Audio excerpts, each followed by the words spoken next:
En haut. Ah oui, oui, d'accord. Ça marche? Ça va. On est prêt. Vous êtes? Voilà, c'est bon. Ok, vous m'entendez à peu près? Oui, ça va. Écoutez, bonjour à tous, merci d'être présents. Il y a d'éminentes personnalités ici, d'éminents soldats, anciens soldats, et vous avez tous notre respect. Je remercie le colonel Llanos de me donner la parole de façon assez brève pour présenter notre invité du jour, qui n'est autre que le professeur Philippe Sammarco, que vous connaissez parce qu'il a été à Marseille le premier adjoint de Gaston Defferre. Il a été longtemps aussi secrétaire général de la mairie. Ce que vous savez moins, c'est qu'il est énarque, promotion veille 1974. Il est ancien professeur associé de l'école normale supérieure de la rue d'Ulm. Il est fondateur de plusieurs mouvements. Je citerai entre autres la Convention citoyenne, si vous voulez, qu'il a fondée quand il s'est aperçu que certains partis politiques étaient gangrenés de l'intérieur. Donc c'est un homme qui connaît parfaitement les rouages de la politique et des coulisses de la politique. Alors, ce qui caractérise Philippe Sammarco, à mon avis, mais c'est une impression personnelle de journaliste, je le connais depuis 50 ans, on se tutoie, c'est un homme d'une grande honnêteté, c'est un homme d'une grande rigueur, et donc c'est un homme estimable. Et moi, je l'estime, et je ne suis pas de son bord. C'est un député socialiste. Et je n'ai pas peur de le dire. Il le sait. C'était. Mais il aurait pu, s'il avait été, je dirais, corruptible, s'il s'était conformé à certaines mœurs connues et pratiquées longtemps à Marseille, il aurait pu être ministre et aussi maire de Marseille. Il ne le sera jamais. Parce que, je vous ai dit pourquoi. C'est un homme de grande rigueur, honnête, donc estimable. Il ne faut pas avoir peur des mots, ok? Ce que je voudrais vous dire, c'est que quand je suis avec Philippe, je me souviens souvent de Jean-Paul Giraud. Jean-Paul Giraud, c'est un homme qui a été 30 ans vice-président du Conseil général de l'Isère, à Grenoble, et 30 ans conseiller municipal chargé des finances de la ville de Grenoble. Bien avant les écologistes, vous voyez. Socialiste lui aussi, et aussi hautement estimable. Sur la fin de sa carrière, il a été recruté par Eugène Caselli, à ce qu'on appelait à l'époque la communauté urbaine, LPM, Marseille-Provence Métropole. Et un jour, je suis allé le voir, lui souhaiter la bienvenue. Il lui parlait de son père, je connaissais son père, Henri Giraud, qui était le psychiatre de Gaston Defferre, qui m'en a beaucoup dit sur Gaston Defferre. En toute sympathie, vous voyez. Et donc, qu'est-ce que... Je dis, mais monsieur Giraud, vous étiez à Grenoble, qu'est-ce que vous venez donc faire à Marseille, sachant ce que vous savez déjà sur le fonctionnement de la politique à Marseille, qu'est-ce que vous venez faire dans ce guêpier? Il m'a dit, monsieur Darigo, je suis Marseillais et je suis socialiste. Mais je ne suis pas un socialiste marseillais. Je suis marseillais et je suis socialiste, mais je ne suis pas un socialiste marseillais. Il avait tout dit. Le professeur Sammarco pour en dire autant. Ce que je voudrais vous dire aussi pour terminer, c'est que vous avez là un homme courageux, comme vous l'êtes tous ici, tous et toutes, mesdames. Courageux. Pourquoi? Parce qu'il a affronté la meute. La meute de quoi? Des corrompus, des voyous, des gambleurs. Ça fait beaucoup en politique. Ça fait beaucoup. Les pères Guérini, ceux du banditisme et ceux de la politique. Les Godin, les Defferre, n'ayons pas peur des mots, qui s'en est toujours sorti. Pourquoi? Parce qu'il a marché droit. Voilà, il n'a jamais dévié. Il a essayé effectivement par des créations de partis, la Convention citoyenne, la gauche moderne et républicaine. Il a essayé de réaiguiller tous ces gens déviants dans le droit chemin qui était le sien. C'est un homme de conviction. Et j'ai beaucoup de respect pour lui. C'est tout ce que j'ai à vous dire, mesdames et messieurs. Merci.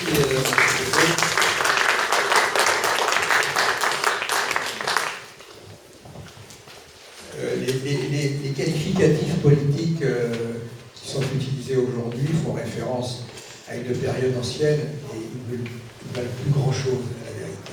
Car, comme vous le savez, toutes les cartes sont en train d'être redistribuées et donc je ne me reconnais pas dans le Parti Socialiste d'aujourd'hui, pour faire clair. Et je ne suis pas le seul. Alors, merci à tous, merci messieurs les généraux d'être là. Ce qu'il y a de bien avec le sujet qu'on traite, c'est que quel que soit le moment où on l'aborde, de toute façon, c'est toujours d'actualité. Là, vous avez vu, c'est Boualem Sansal qui est incarcéré parce qu'il aurait parlé de la frontière occidentale de l'Algérie et du Maroc. Si on rentrait là-dedans, elle a tellement changé au cours des 2 millénaires qu'il n'y a pas de quoi s'énerver. Mais bon. Alors d'abord, pourquoi ce livre et pourquoi son titre ? La France en Algérie. Ce qui m'intéresse, c'est justement la France. Et on voit bien qu'il y a une polémique depuis plusieurs années. Elle n'avait pas cette intensité il y a 20 ou 30 ans ou 40 ans. Et là, depuis une bonne quinzaine d'années, il y a une polémique bien orchestrée, auquel chacun veille à mettre sa pièce pour que la machine ne cesse pas. Vous avez entendu celui qui allait être président de la République française déclarer que la colonisation avait été un crime contre l'humanité, ce que personne ne lui avait demandé, et surtout de le déclarer à Alger. C'est un sujet que l'Algérie utilise en permanence. Avec le pétrole, c'est sa deuxième rente. Il y a la rente pétrolière, la rente mémorielle. Ça marche très bien. Et ça permet à un régime dont on parlera de masquer ses propres turpitudes. Mais c'est surtout un sujet qui, en France, rencontre des mémoires qui sont toujours blessées. Tant qu'on ne l'aura pas apaisé vraiment, les blessures reviendront à chaque fois qu'on en parle. Malheureusement, on en parle régulièrement dans le sens que je viens d'indiquer. Donc c'est des mémoires blessées, et je le dis sûrement, des rapatriés, des harkis, des soldats qui ont combattu en Algérie, des appelés, et de tous ceux qui ont combattu, qui portent la mémoire des soldats d'Algérie depuis 1830. Et tout ça crée un certain malaise, dans la mesure où un sujet aussi sensible, délicat, mais sur lequel il n'y a strictement rien à cacher, à partir du moment où il est fait l'objet d'une manipulation, ça crée, et c'était ça peut-être au fond la vraie motivation que j'avais, ça crée dans une partie de la jeunesse française, en particulier les jeunes Français d'origine algérienne, le sentiment que finalement ils sont chez des nazis, que des choses abominables ont été commises et qu'on n'a jamais demandé pardon, etc. Et donc ça bloque toute perspective d'intégration et de se projeter ensemble dans l'avenir. Et donc c'est l'unité de la nation qui est mise en cause. On le voit déjà aujourd'hui. Ça n'est pas encore formulé comme ça commence. Donc ça c'était la raison pour laquelle je voulais écrire ce livre, c'est de dire, écoutez, puisque vous voulez qu'on en parle, alors parlons-en. On va en parler complètement. Et pour ceux qui me feront l'honneur de me lire, vous verrez qu'il n'y a rien de caché. Comme dans toute histoire humaine, il y a des lumières et des ombres. Et bien évidemment. Mais on célèbre les lumières, on ne célèbre pas les ombres. Ça me paraît quand même la moindre des choses. Si on veut inscrire notre avenir dans un passé, si évidemment on veut faire table rase, alors là, ça posera quelques problèmes. Et donc c'est pour ça que les questions de guerre civile sont régulièrement, ça revient dans la conversation, comme si c'était quelque chose encore hypothétique. Mais on y vient, en tous les cas, elle est déjà dans les têtes. En tous les cas, certainement dans certaines têtes. Alors pourquoi ce titre, La France en Algérie, 1482-1945, c'est très volontaire. 1482, parce que c'est le moment où la Provence est rattachée au royaume de France. Alors ça, c'est une date centrale, et donc le port de Marseille. Or, le port de Marseille, j'allais dire de toute éternité, en tous les cas depuis plusieurs siècles, n'avait pas attendu d'être français pour avoir des relations avec ce qu'on appelait la côte barbaresque, qu'on avait en face de nous. Avec qui peut-on commercer à Marseille, sinon avec nos voisins? Et comme on est sur une mer, ben c'est nos voisins de la mer Méditerranée. Et donc il y a une vieille tradition de la Chambre de commerce de Marseille, avec ce qui deviendra l'Algérie. Le mot Algérie, comme vous le savez, est un mot qui viendra beaucoup plus tard, en 1838, et avec ce qui est là. Et ce sont d'éminents Marseillais qui continuent d'ailleurs d'être célébrés. La place de l'Anche, c'est un Marseillais, c'est un Corse. Alors, il y a une double éclairage, ce sont des Marseillais et beaucoup de Corses. Beaucoup de Corses qui vont participer sous la bannière du Royaume de France à la croissance des rapports. Et 1945, parce que, d'abord des livres sur l'Algérie, vous en avez au moins un par mois en ce moment, depuis des années. Personne ne peut prétendre faire des découvertes. Alors, pour ceux qui ne savent rien, c'est toujours utile. Mais bon, les faits sont établis. Il y a une littérature importante, souvent intéressante, parfois médiocre, mais elle porte surtout sur la guerre d'Algérie, ce qu'on appelle la guerre d'Algérie. Et ça, c'est une toute petite période. Et si on veut se caler pour l'avenir, il faut savoir d'où on vient dans le temps long, et pas être obsédé par quelques années. Terrible, terrible. Il ne s'agit pas de cacher. Mais on ne peut pas réduire la relation de la France à l'Algérie, ce qui deviendra l'Algérie, à ces quelques années de guerre épouvantable. Et donc j'ai préféré m'arrêter en 1945 pour deux raisons. Un, parce que d'abord, si vous voulez la suite, il y en a plein.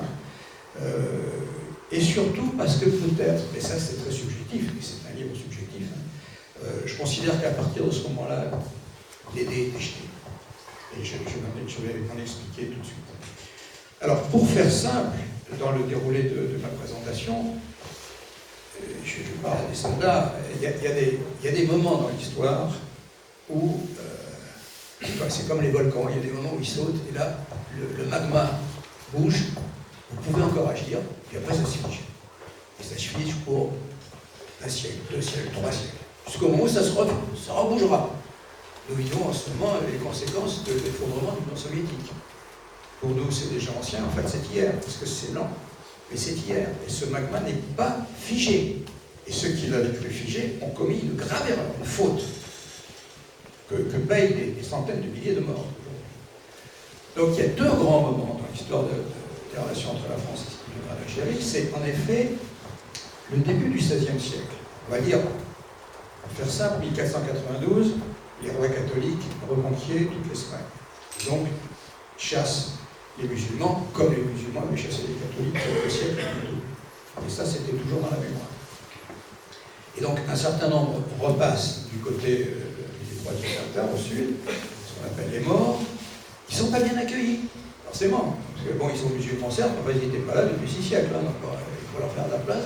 Personne ne fait jamais de place demandée à ceux qui arrivent. Demandez aux pieds noirs en 60. Donc, ils sont accueillis et ils vont développer quelque chose qui n'existait pas, c'est la piraterie.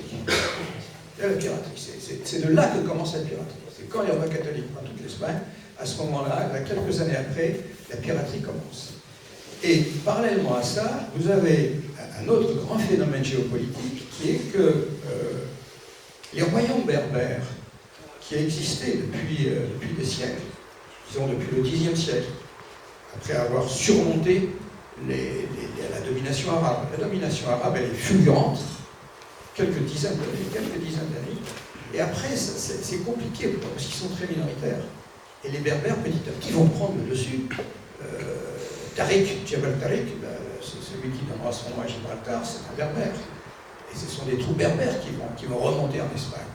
Donc là, se créent des royaumes berbères qui ne vont jamais réussir à s'imposer dans la durée. Peut-être le plus important sera celui de Tlemcen.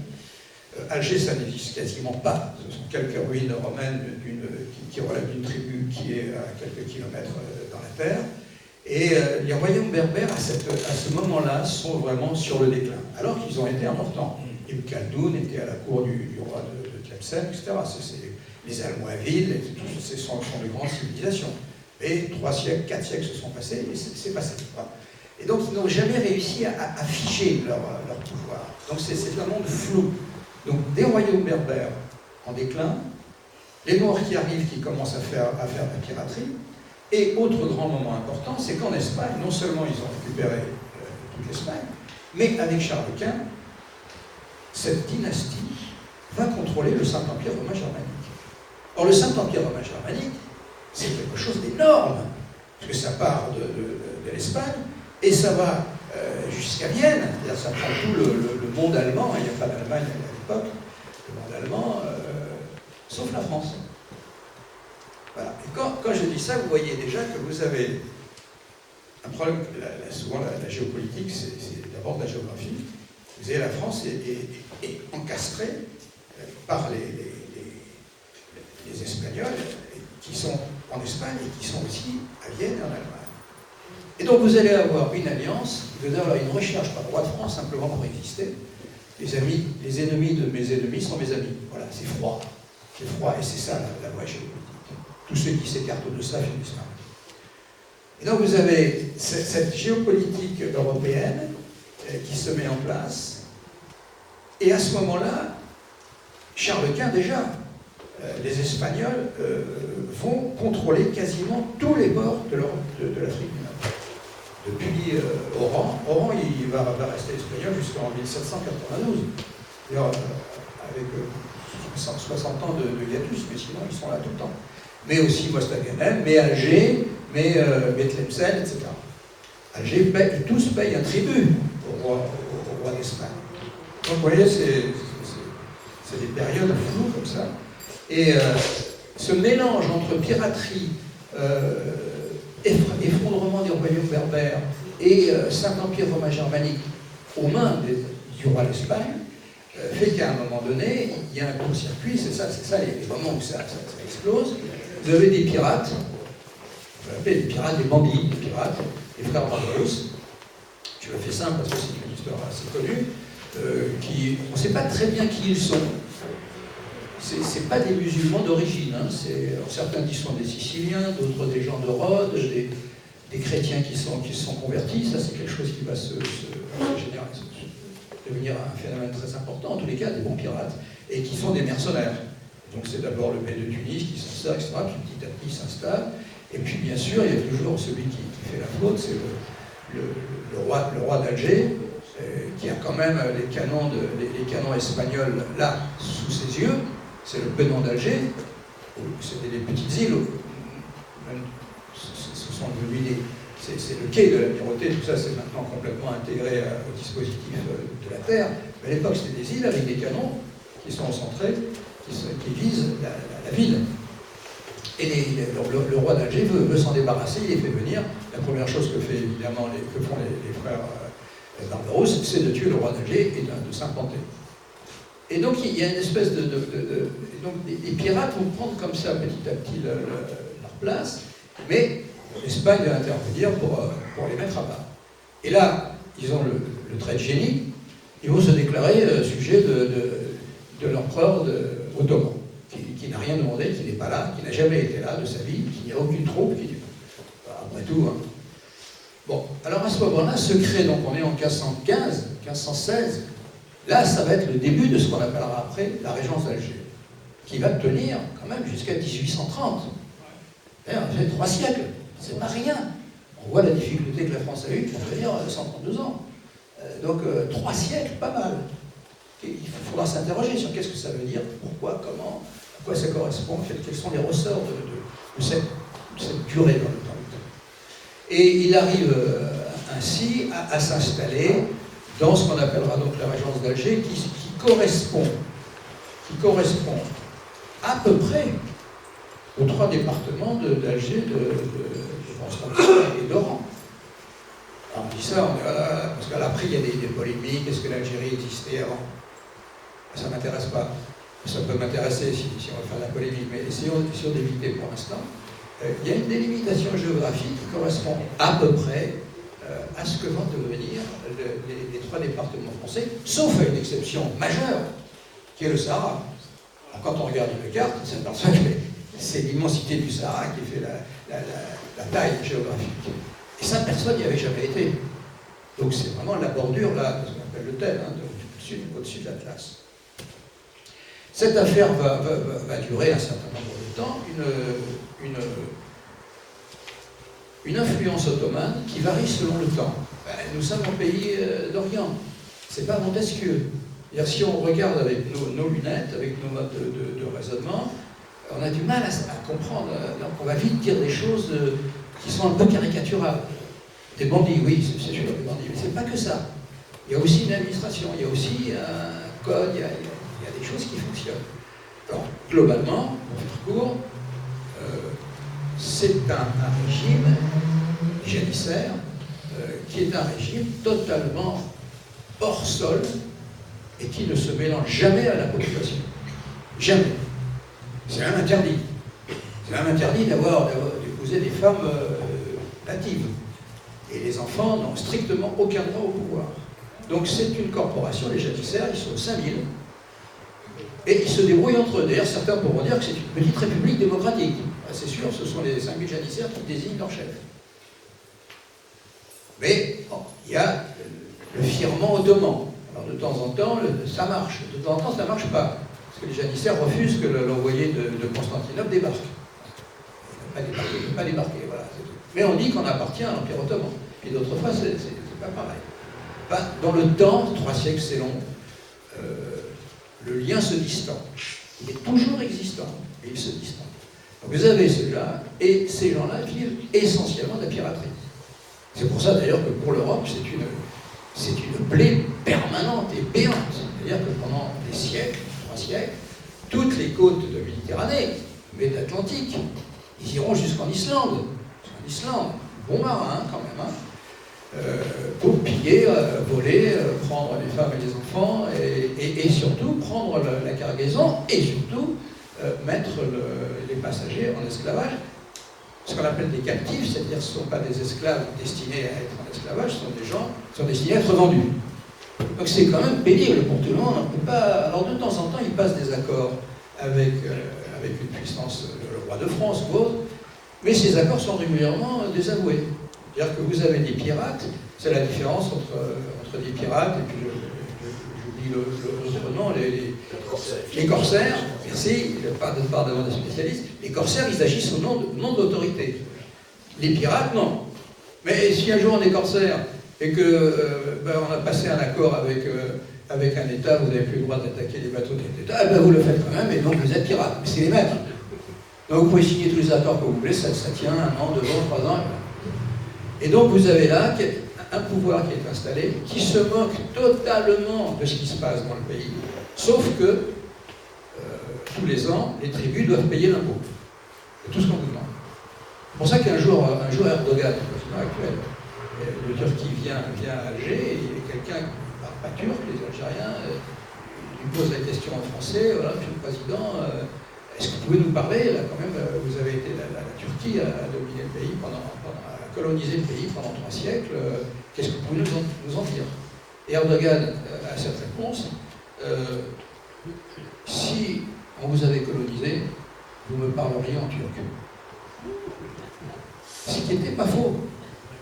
Et ça signifie 2 choses, à la fois, moi j'ai rien fait, vous avez laissé tranquille, et 2, en effet, personne ne fait le reproche à la Turquie de n'avoir rien fait pendant 3 siècles dans la région d'Alger. C'est quand même, et c'est cohérent. Voilà, alors, après on va venir, oui, mais le bilan de la France en Algérie, mais personne ne se préoccupe du bilan de la Turquie en Algérie. Et ça ne pose pas de problème, mais parce que c'est logique. Ils n'étaient pas là pour faire quoi que ce soit. Débrouillez-vous. Donc les tribus font ce qu'elles veulent. Il y en a quelques-unes, dans la grande tradition du Maghreb, qui sont des alliés des Turcs. Et donc les 5000 janissaires sont rejoints par une dizaine de milliers de gens des tribus. Et avec ça, celui qui ne paye pas l'impôt, il ne payera pas l'année suivante non plus. Hein. Ça sera d'autres que lui. C'est la justice expéditive. Hein. Là, il n'y a pas de cour des comptes, il n'y a que là. Et donc, voilà, c'est quelque chose. Donc, il n'y a en effet ni route, ni hôpitaux, ni école, mais ça n'a pas de sens. Pour un Algérien, ça ne signifie rien. Oui, d'accord. C'est à partir du moment où il y aura, en effet, colonisation, volonté de changer les choses. Et là, il va y avoir un problème. Donc ce moment géopolitique, il est là, et après, ça tient pendant 3 siècles. Alors les relations de la France à ce moment-là sont très simples. Celui qui va les exprimer le mieux, c'est Louis XIV. C'est-à-dire, on fait du commerce. Alors ce sont des gens pénibles. Il faut voir, ce sont des gens pénibles, hein. Ils ne respectent pas leurs engagements. Bon. Mais enfin bon. Elle n'a pas changé. Oui, mais justement, peut-être faudrait se rappeler de la grande période de Louis XIV. Voilà, faites avec, faites avec. Alors quand ça devient trop, vous tapez. Et Louis XIV, il envoie la marine, dont on parlait tout à l'heure, plusieurs fois. Ils se mettent devant et ils bombardent. Ils cassent tout. Voilà, vous n'avez pas compris. On revient à l'année suivante. Voilà. On revient à l'année suivante. Mais il n'est jamais question de débarquer. C'est voilà, on fait du commerce, à vous tricher, pas. Mais c'est tout, après vous faites ce que vous voulez. Moi je veux continuer à faire du commerce. C'est d'ailleurs pour ça que Louis XIV, quand on lui aura mis quand même son consul, on a un consul. Alors c'est pas des consuls comme aujourd'hui, hein. C'est souvent à l'époque, ça a commencé par des consuls représentant les ordres religieux, parce qu'il s'agissait de libérer, de racheter les captifs. Après, petit à petit, la Chambre de commerce de Marseille va s'y mettre, etc. On nous met quand même un consul à la bouche d'un canon et on envoie sur la flotte française. Le canon en question, il est toujours d'ailleurs à Brest. La repentance aidante, peut-être qu'un jour on sera amené à le rendre. Pour l'instant, on n'en est pas là. Il ne semble pas qu'on en soit déjà. Et Louis XIV, une fois qu'il les a bien dominés, bon, bah, ça va, l'année suivante, on passe un accord, il reçoit l'ambassadeur à Paris. Vous trouverez dans le livre les propos de l'ambassadeur, c'est franchement, ouais, il est couché par terre. Hein. C'est bon. Et Louis XIV dit bon, d'accord, ça va. Voilà. Et on passe à autre chose. Et on continue à faire du commerce. Et pendant ce temps-là, fort de l'alliance avec Constantinople, parce que c'est toujours un jeu à 3. On s'adresse d'abord à Constantinople. On va dire, vous voyez, vos gars là, ils ne respectent pas. Et Constantinople donne toujours raison. Mais c'est des fortes têtes. Et il faut. C'est des jeux subtils où les diplomates sont souvent à l'œuvre. Et quand il le faut, les militaires. Et le jeu avec Constantinople fait qu'on a ce qu'on appelle des concessions, des capitulations. Hein. Ce sont des mots qui ne signifient pas capituler, mais qui fait que la France a dans toute la zone ottomane, c'est-à-dire quand même toute la Méditerranée orientale, une liberté de manœuvre, de dépôt, d'échange, etc. Et ça marche bien, ça marche très bien. C'est le moment où d'ailleurs les Marseillais sont le plus puissants. Les Marseillais ne seront jamais aussi puissants qu'au moment des capitulations. Ils deviendront moins puissants, paradoxalement, avec la colonisation, où ils seront contraints à une zone géographique déterminée avec des prix administratifs, alors que sinon c'est la libre commerce et c'est le côté aventurier de cette époque. Et donc l'Empire ottoman fait qu'on a même ce qu'on appelle le bastion de France, c'est-à-dire là, c'est plutôt vers Bonn, hein, c'est par là-bas, vers la frontière tunisienne, carrément des implantations terrestres par lesquelles on échange du blé, du bétail, etc. Un échange avec qui? Avec les tribus.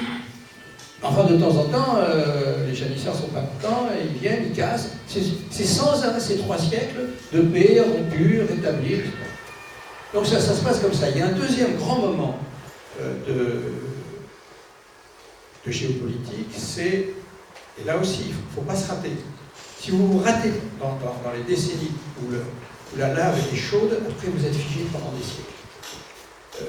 C'est, on va dire, de 1815 à 1830. Pourquoi 1815? Congrès de Vienne. Donc là, la France, elle est à genoux. Elle est à genoux. Elle n'aura de cesse de se rétablir. Ce qui est sa tradition, sa vocation, son génie. Les autres Européens n'auront de cesse de la maintenir, parce que quand même, on a bien fait suer tout le monde pendant une bonne quinzaine d'années. Donc il y a une crainte que la France redevienne celle de l'Empire, avec les armées de Bonaparte, les armées de la Révolution, d'accord, plus les armées de Bonaparte. Donc là, il y a un moment géopolitique qui se passe, et où tout le monde est un peu gêné. C'est comme ça souvent que ça commence. Et on ne sait pas, à l'arrivée, on se retrouve avec des alliés qui ne sont pas ceux avec lesquels on était au début. Ben oui, il fallait comprendre. Je m'explique. Avec 1815, Congrès de Vienne, c'est écrit dans la résolution du Congrès de Vienne, on va s'attaquer, l'Occident, la Sainte Alliance. C'est une sorte d'OTAN d'aujourd'hui, sans les Américains, bien sûr. Mais c'est ça. On se réunit, on décide, et voilà. Et une fois qu'on a décidé, on voit qui d'entre nous va le faire. Évidemment, la France est toujours d'accord pour faire quelque chose, parce que ça va lui permettre de remonter son armée.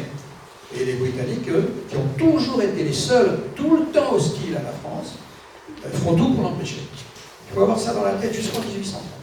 Vous verrez pourquoi. Et donc l'affaire,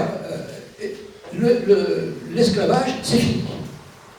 Mais nous, on a l'imaginaire de l'esclavage des Noirs, ce qui est vrai. C'est là qu'on décide de terminer. La traite, c'est interdit. C'est la traite. Hein. D'accord. Mais évidemment, ça va jouer aussi pour la Méditerranée. Et quant alors aux captifs chrétiens blancs, alors ça, c'est long. Bon. Mais, alors qui va s'en charger? On a la Restauration en France. Et donc, la France est candidate. Non. Donc, c'est les Britanniques qui vont s'en charger. En fait, ils sont devancés par les Américains. Alors, de manière assez bizarre, pour la première fois, il y a une flotte américaine qui... Alors, là on voit la bêtise. C'est souvent ça, d'ailleurs, le problème des guerres. C'est que ça peut se déclencher sans qu'on l'ait voulu. Il y a des abrutis, si je veux dire, qui ont été prendre captifs des navires américains au large du Maroc. Et c'est la jeune République américaine. Hein. C'est la première fois qu'elle va se manifester. Elle arrive, passe Gibraltar, et elle bombarde. Bombarde Alger. Alors on s'arrête tout de suite. Parce qu'il y a une tradition pour les Algériens, c'est qu'Alger est imprenable. Et c'est vrai. C'est imprenable. Je dis ça parce que la conquête d'Alger, ce sera quand même une énorme victoire mondiale. Pour des conditions de politique intérieure française, on va gommer. Mais ça sera une grande victoire. Celui qui s'y est cassé les reins, c'est Charles Quint, qui lui a carrément débarqué à cheval et qui a réussi à sauver sa peau, pas son armée. Pas à cause des Algériens, faut pas, à cause du mauvais temps. C'est-à-dire que c'est des tempêtes terribles. Et il y a eu comme ça 5, 6 opérations espagnoles, toujours échouées. Les Danois ont bombardé les Américains. Donc les Américains commencent à bombarder. Donc hop, là le dé d'Alger qui n'est pas le plus bête, hein, celui qui sera là en 1830, 17. Puis les Britanniques arrivent, Lord Exmouth, il dit pareil. Et là, il y a du flottement. On ne sait pas très bien si c'est oui ou si c'est non. Hein, c'est l'Orient. Hein. Et puis la traduction de votre texte, en fait, il ne veut pas dire la même chose que... Enfin, donc ça